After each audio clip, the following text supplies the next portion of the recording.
नमस्कार, दूरदर्शन हिमाचल देख रहे हैं आप। मैं हूं आपके साथ हेमलता शर्मा और चुनावी दौर के इस खास कार्यक्रम में आप सभी का बहुत बहुत स्वागत है। देश में लोकतंत्र का एक और महापर्व आ गया है। राजनीतिक दलों से लेकर चुनाव आयोग और आम जनता ने भी अपने अपने हिस्से की तमाम तैयारियां शुरू कर दी हैं और इस बार के इस महापर्व में कोशिश की जा रही है कि युवाओं की अधिक से अधिक भागीदारी को सुनिश्चित किया जा सके और इसको लेकर लगातार प्रयास भी जारी है। और आज ऐसे ही ऊर्जावान युवा नेता हमारे साथ मौजूद हैं। उन्होंने छात्र राजनीति से अपने राजनीतिक सफर की शुरुआत की और वो हैं रामपुर से भाजपा के प्रत्याशी रहे कॉलोनी की। बहुत बहुत स्वागत सर आपका हमारे इस खास कार्यक्रम में। सर, कार्यक्रम की शुरुआत करते हैं। ये तो मैंने बता दिया कि आपने छात्र राजनीति से अपने करियर की शुरुआत की, लेकिन कब, कहाँ, कैसे, ये हम आपसे जानना चाहेंगे। रामपुर कॉलेज में जब एडमिशन ली थी मैंने जी। तो वहाँ पर अखिल भारतीय विद्यार्थी परिषद से जुड़ना हुआ जी। 2004 में जुड़ना हुआ और 2006 में छात्र संघ का चुनाव लड़ा जी। और मुझे सौभाग्य मिला है कि विद्यार्थी परिषद में रामपुर महाविद्यालय में पहला प्रतिनिधि हूँ जो चुनाव जीत कर यहाँ ABP का खाता खोला है। जी। और शुरुआत यहीं से हुई थी। उसके बाद विद्यार्थी परिषद से लंबा जुड़ाव रहा। जी। पढ़ाई के बाद लगभग 11 साल ऐसे घर बार छोड़ के पूर्णकालिक के नाते काम किया। तो इस तरह शुरुआत थी। फिर वहाँ से वापसी आने के बाद एक्टिव पॉलिटिक्स में जुड़ा। बिल्कुल सर, सफ़र की शुरुआत भले ही आपने ABP से करी हो, लेकिन आज एक बहुत अच्छे स्तर पर आप राजनीति से जुड़े हैं। लेकिन कब का, कैसे तो आपने बताया, लेकिन क्यों?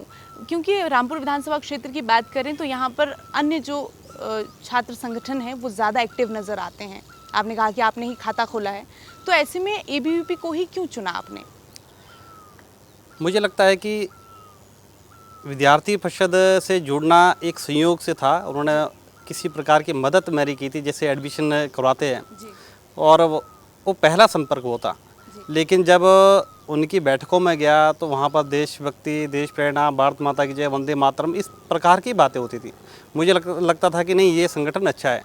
और जैसे जैसे मैं उसमें जुड़ते रहा, रुचि बढ़ते गई, समाज के लिए कुछ काम करना, ऐसे तमाम प्रकार की गतिविधियाँ साल भर विद्यार्थी परिषद करती रहती है और इस प्रकार से जुड़ना हुआ। बिल्कुल, और आपका ये सफ़र बखूबी चल रहा है अभी भी, और बहुत सारी अभी यात्राएं आपको तय करनी है राजनीति के सफ़र में।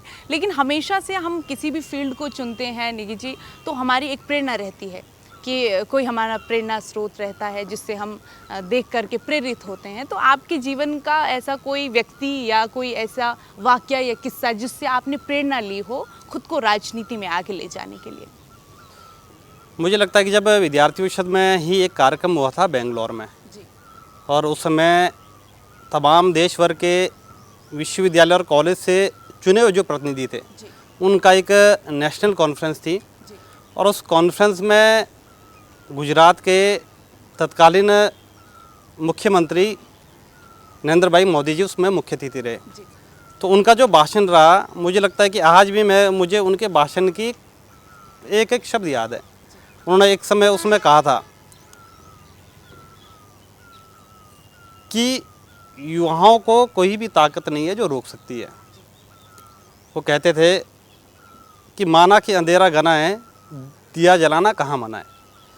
यानी हमें मालूम है कि मुश्किल डगर है, ये संभव नहीं है, लेकिन कोशिश करते रहेंगे तो ये असंभव को भी संभव बना सकते हैं। तो मुझे लगता है कि एक प्रेरणा नरेंद्र मोदी जी की रही है राजनीति में आने के लिए, लेकिन तमाम प्रकार के कई लोगों की एक मोटिवेशन मिली और तभी मुझे लगता है कि कहीं ना कहीं इस राजनीति में हम टिक पाए। बिल्कुल, और आज बहुत सारे युवाओं के आप प्रेरणा स्रोत हैं और इसी तरह आप अपने चुनावी सफ़र को आगे करें, यही हम उम्मीद करते हैं। लेकिन अब आपने चुनावों का जिक्र कर दिया है तो अब चुनावों की बात कर लेते हैं। आपने यहाँ से चुनाव लड़ा विधानसभा का और ऐसे में बहुत कम आंकड़ा रहा आपकी जीत का, तो आपको क्या उम्मीदें थी? क्योंकि पहले से ही रामपुर विधानसभा क्षेत्र कांग्रेस का गढ़ रहा है। 1971 की बात करें तो तब से लेकर अभी तक भाजपा को केवल हार का मुंह देखना पड़ा है। ऐसे में आपने ये जो चुनाव लड़ा, इसमें आपको क्या उम्मीदें थी जनता से, अपने आप से और अपने कार्यकर्ताओं से?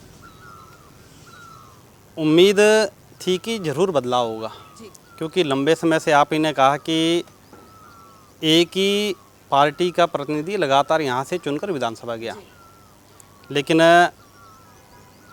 लगभग आज 3 वर्ष हो गए मुझे राजनीति में आके, लेकिन जब चुनाव लड़ा था तो 2 वर्ष का कार्यकाल हुआ था।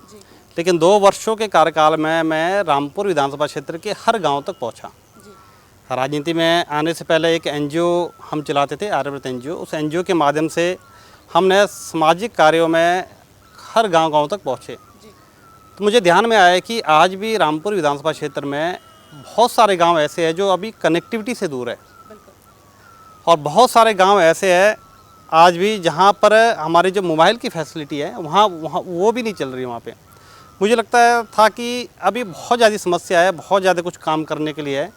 ऐसे तमाम युवाओं को, आम समाज को लेकर हम आगे बढ़े, और उसी का ही नतीजा रहा कि हम बहुत कम अंतर से हम चुनाव हारे।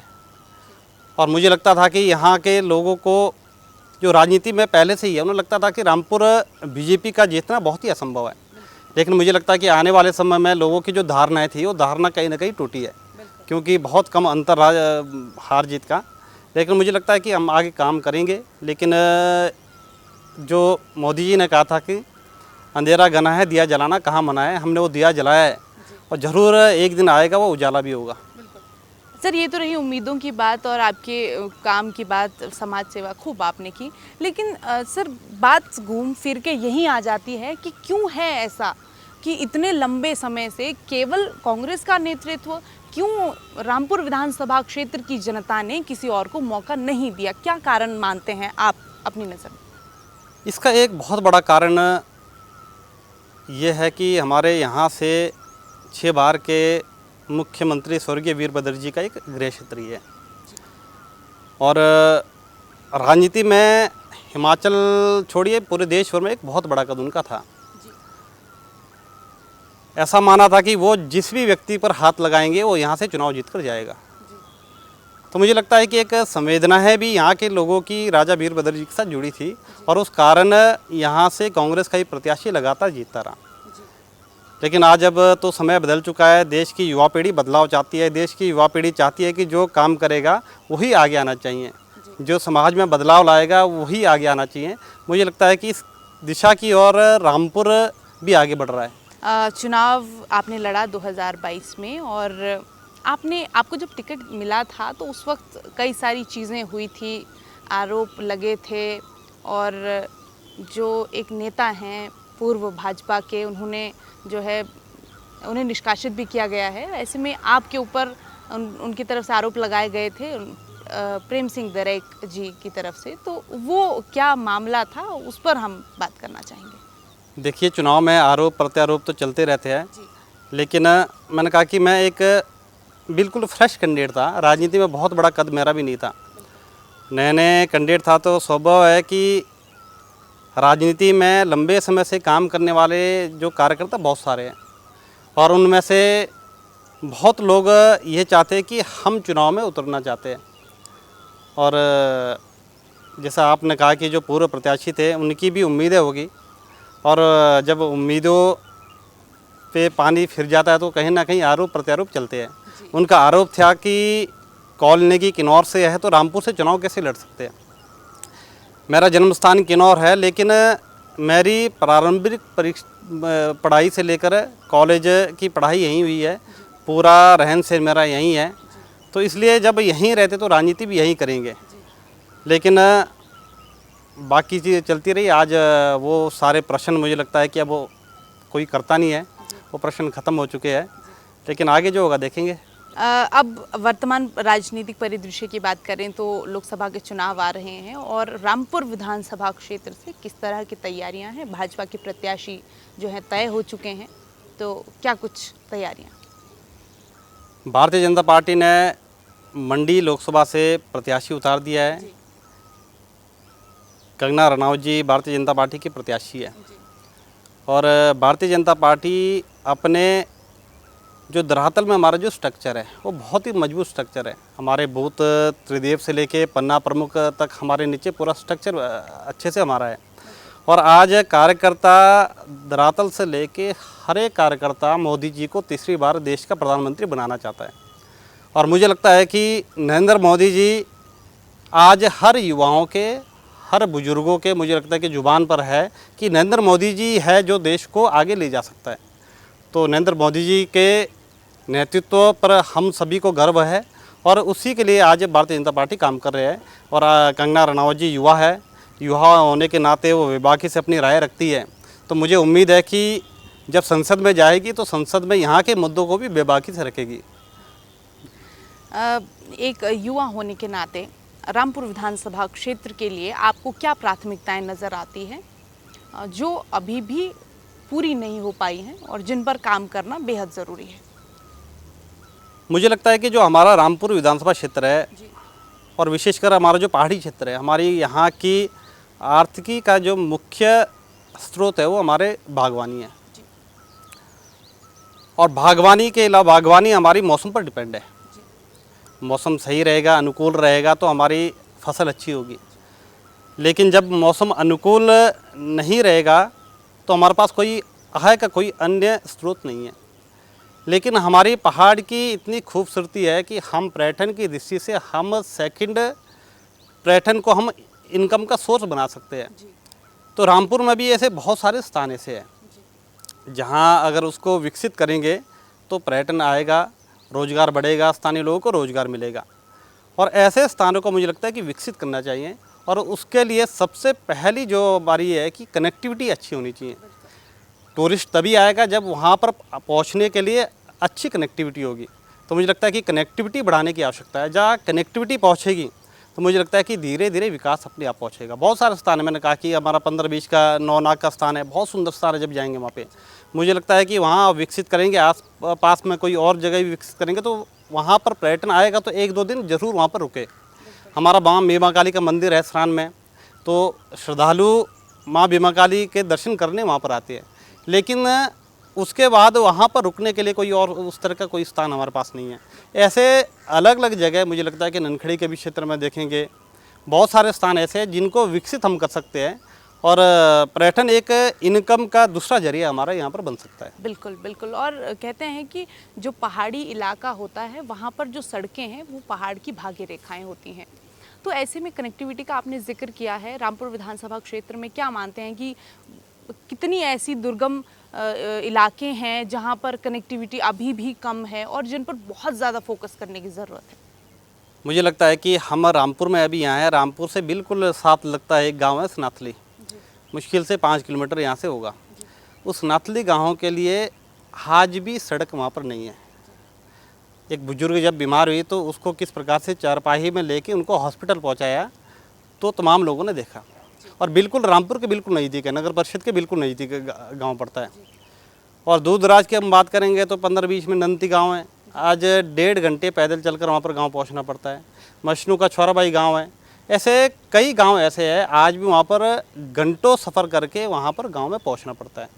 मुझे लगता है कि ऐसे दुर्गम स्थानों पर आज कनेक्टिविटी पहुँचाने की प्राथमिकता से काम करने की आवश्यकता है। आज युवाओं की अगर हम बात करें, युवा अगर राजनीति की तरफ अपना रुख करना चाहते हैं, क्योंकि पहले तो कॉलेजेस में चुनाव वगैरह होते थे तो उनको मौका मिलता था, तो क्या मानते हैं कि अभी समय के साथ क्या थोड़ा उनकी तरफ से रुझान कम हो रहा है, बढ़ रहा है, या फिर उनको मौके कम मिल रहे हैं? मुझे लगता है कि रुझान कम है ऐसा तो नहीं है। बहुत सारे युवा आज हम देखेंगे हिमाचल प्रदेश में देखेंगे तो राजनीति में कदम रख रहे हैं। लेकिन कॉलेजों में जब चुनाव होते तो चुनावों में प्रतिस्पर्धा रहती थी। मुझे लगता है कि मैं भी राजनीतिक क्षेत्र में अभी पहुंचा हूं तो कहीं ना कहीं मैंने रामपुर कॉलेज में चुनाव लड़ा, वो सारी परिस्थिति फेस की, तो कहीं ना कहीं एक आपके लिए एक आगे बढ़ने की एक संभावना दिखती है। तो छात्र चुनाव बंद होना कहीं ना कहीं मुझे लगता है कि एक कारण है, क्योंकि नहीं तो स्टूडेंट लीडर जब वहाँ उभरते थे तो संभवतः है कि अगर हिमाचल की राजनीति हम देखें तो हिमाचल की राजनीति में बहुत सारे चेहरे हैं जो आज छात्र राजनीति से उन्होंने शुरुआत की है। हमारे वर्तमान के जो मुख्यमंत्री हैं उनको देखेंगे तो वो भी छात्र राजनीति से आए हैं, पूर्व के मुख्यमंत्री देखेंगे वो भी छात्र राजनीति से आए हैं। बहुत सारे लोग अगर देखेंगे तो छात्र राजनीति से ही उन्होंने राजनीति की शुरुआत की है। तो युवाओं के लिए बहुत ज़्यादा संभावना है। मुझे लगता है कि युवा अगर आएंगे, क्योंकि राजनीति में भी एक अच्छे लोगों की और कुछ काम करने वाले लोगों की बहुत ज़्यादा आवश्यकता है। और आज के समय में तो लोग चाहते हैं कि राजनीति में ट्रांसपेरेंसी हो, और मुझे लगता है कि युवा जब आएंगे तो अपनी क्षमता के आधार पर वो काम करेंगे। कहीं ना कहीं युवाओं में बहुत ज़्यादा अपॉर्चुनिटी है अभी राजनीति में आने के लिए। बिल्कुल। सर, समाज सेवा को लेकर के भी आप बहुत ज़्यादा एक्टिव रहते हैं। बात चाहे कोरोना काल की हो या फिर हिमाचल प्रदेश में आई आपदा की हो, उस दौरान भी आपने बहुत ज़्यादा काम किया और रामपुर में भी बहुत ज़्यादा नुकसान हुआ। तो ऐसे में समाज सेवा को लेकर के आपका क्या नज़रिया है? मुझे लगता है कि समाज सेवा बहुत सारे लोग करते हैं। हमारी भी एक संस्था है, Aryavrat education welfare and charitable society. लगभग 2021 से जब मैं रामपुर में अपने विद्यार्थी से वापसी होके आया तो हमने उसी संस्था में काम किया और गांव-गांव में जाकर हमने मेडिकल कैंप करवाए।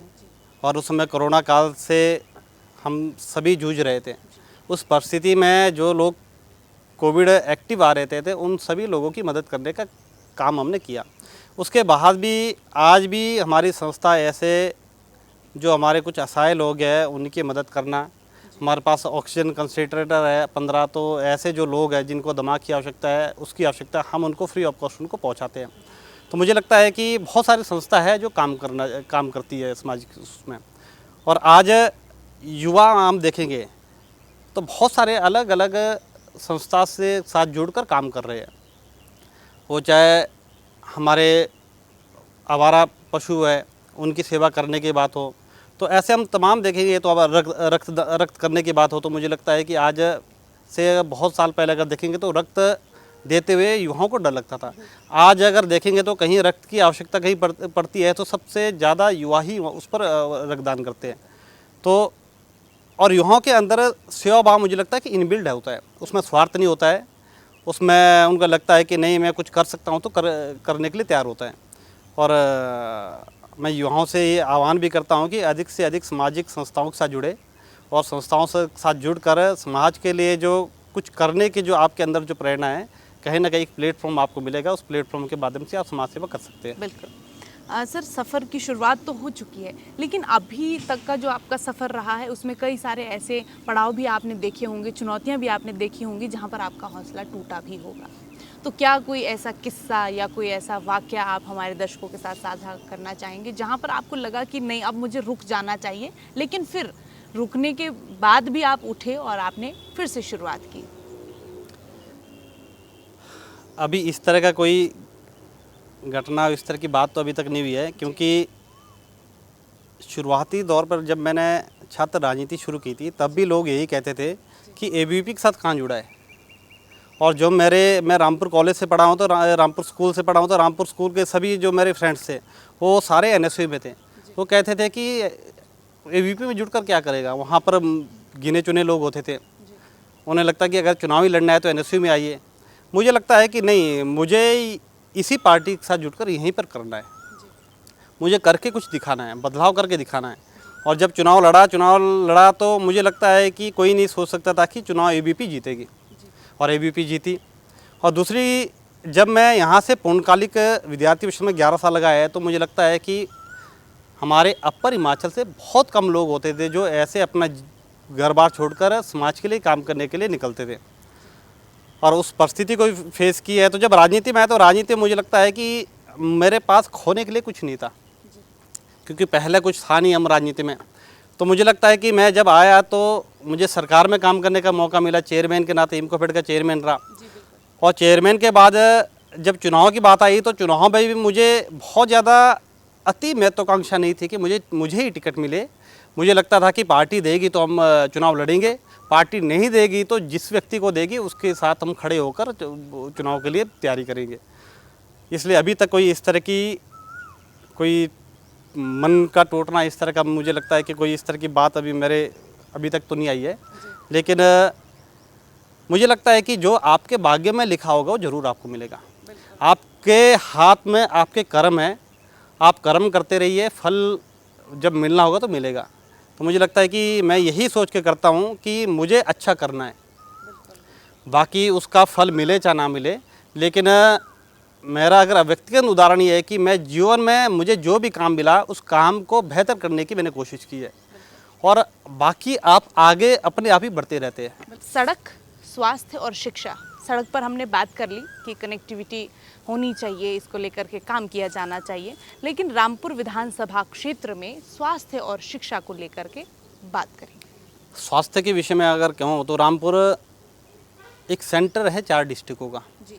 हमारा किन्नौर साथ लगता है, किन्नौर क्षेत्र है, हमारे मंडी है, कुल्लू है, ऐसे 4 डिस्ट्रिक्टों का केंद्र रामपुर है।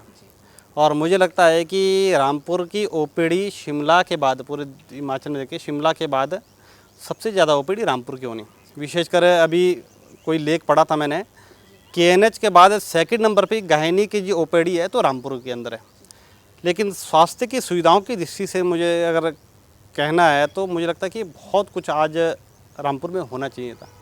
आज मेडिकल कॉलेज जगह जगह है। मुझे लगता है कि मेडिकल कॉलेज आज समय की आवश्यकता है रामपुर में। मेडिकल कॉलेज आएगा तो मुझे लगता है कि स्वास्थ्य की दृष्टि से कुछ बेहतर यहाँ पर होगा। डॉक्टरों को भी लगातार कोई ना कोई कमी रहती है यहाँ पे, तो मुझे लगता है कि स्वास्थ्य की दृष्टि से हमें इस जो हमारा खिनेरी हॉस्पिटल है उसको बेहतर करने की आवश्यकता है। दूसरा, हमारे जो गांव में PSC है, CSC है, मुझे लगता है कि कोई भी PSC CSC ऐसे नहीं होगी जहाँ जितनी रिक्वायरमेंट डॉक्टरों की वहाँ पर डॉक्टर उपलब्ध होंगे। तो कहीं ना कहीं मुझे लगता है स्वास्थ्य की दृष्टि से आज बहुत कुछ करने की आवश्यकता है। हमारी जो प्रेजेंटली CSC PSC है उस पर जितने डॉक्टर की आवश्यकता है वहाँ पर होनी चाहिए, ताकि जो छोटी मोटी बीमारी उनको वहाँ पर रामपुर दौड़ना ना पड़े।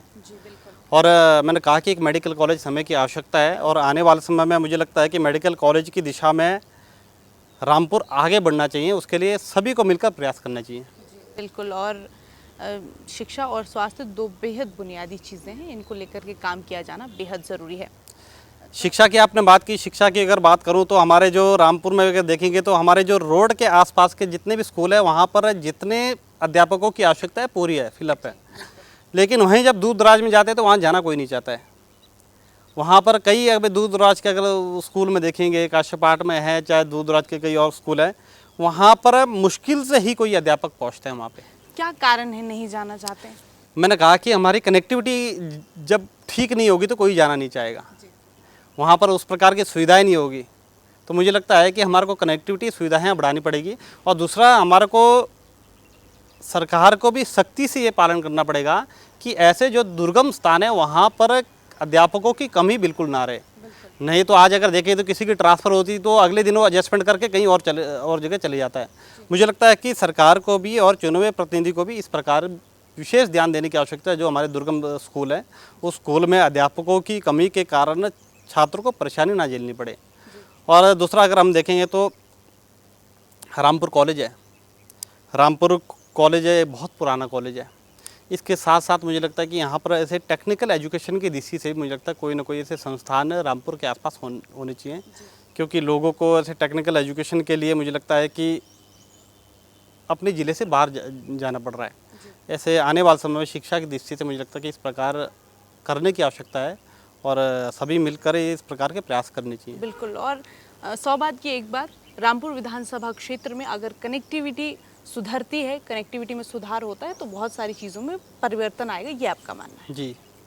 अभी आपदा में तो अगर हम देखेंगे तो आपदा में बहुत सारी जो हमारी कनेक्टिविटी थी वो भी टूट चुकी है। और बहुत सारा इलाका रामपुर विधानसभा क्षेत्र का ऐसा है जो कृषि और बागवानी पर ही निर्भर करता है, तो ऐसे में कहीं ना कहीं कृषि क्षेत्र को भी प्रोत्साहन देने की आपकी नज़र में ज़रूरत महसूस की जाती है। तो नेगी जी, बहुत अच्छा लगा आपसे तमाम मुद्दों पर बातचीत करके, और उम्मीद यही करेंगे कि आने वाले समय में इन सारी चीज़ों पर अच्छे से काम किया जाए। और जाते जाते हमारे दर्शकों को एक बार फिर से हम याद दिला दें कि लोकसभा का चुनाव आने वाला है और इन चुनावों में आपको बढ़ चढ़कर मतदान करना है।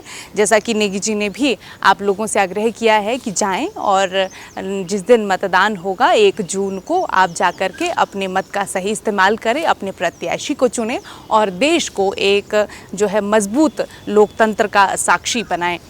तो फिलहाल के लिए इतना ही। आपसे एक नए एपिसोड में फिर मुलाकात होगी और एक नए राजनेता के साथ। फिलहाल के लिए नमस्कार।